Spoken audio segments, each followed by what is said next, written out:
Чай хисо паристевка. Бафчорта.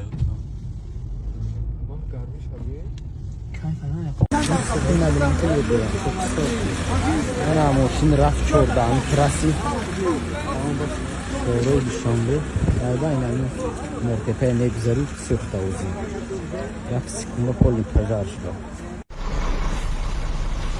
من در دهنی درگیری ابی بخلا خیلی دو کافی کاف و خیمه را بریم